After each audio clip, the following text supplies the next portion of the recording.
Hi friends అందరికీ ఇవాళ నా వాయిస్‌తో నేను ఫస్ట్ వీడియో చేస్తున్నాను. ఐ హోప్ మీకు నచ్చుతుందనుకుంటా. ఇప్పుడు మీకు చూపిస్తున్నది మా పెరటిలోని దొండ చెట్టు. దొండకాయలు బాగానే కాసాయి. రీసెంట్‌గానే మేము చాలా సార్లు హార్వెస్ట్ చేశాము. కాయలు సరిగ్గా చూపించలేకపోతున్నాను. ఇప్పుడు మీకు చూపిస్తున్నదైతే పిందెలు మామూలుగా అయితే చాలా లావుగా బర్రె లెక్క కాస్తాయి. అలాగే నాకు చిన్నప్పటి నుంచి ఈ మొక్క చిన్నప్పటి నుంచి నేను కాపాడడానికి నేను పడ్డ శ్రమ అంతో ఇంతో కాదు. మాకు ఎలుకల బెడద ఎక్కువుంటది మొక్కలకి. అవి ఈజీగా కొరికేస్తా ఉండేవి. అందుకనేసి నేను ఒక ముళ్ళ చెట్టుని తీసుకొచ్చి ఆ చెట్టు పాదులో పెట్టేదాన్ని. అందువల్ల ఆ చెట్టు ప్రొటెక్ట్ అయింది ఎలుకల నుంచయితే మొత్తానికి. అలాగ నాకు వచ్చి రానట్టుగా ఏదో ఒక చిన్న కర్రలతో పందిరిలాగా వేసి ఎలాగోలా అలా అల్లిచ్చేశాను.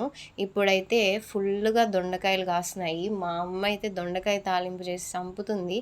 ఇప్పుడు మీరు చూస్తున్నారైతే కీరదోస చెట్టు కూడా చాలా ఫాస్ట్‌గానే సీడ్స్ ఏస్తే గ్రో అయింది. ఆకులైతే బరకగా ఉన్నాయి ఫ్రెండ్స్. కాయలు కూడా అలానే ఉన్నాయి.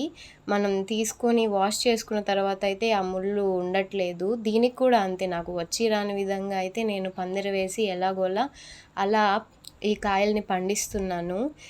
ఇంతే ఫ్రెండ్స్. ఇది నా ఫస్ట్ వీడియో. మీకు నచ్చుతుందనుకుంటున్నాను. Please subscribe my channel.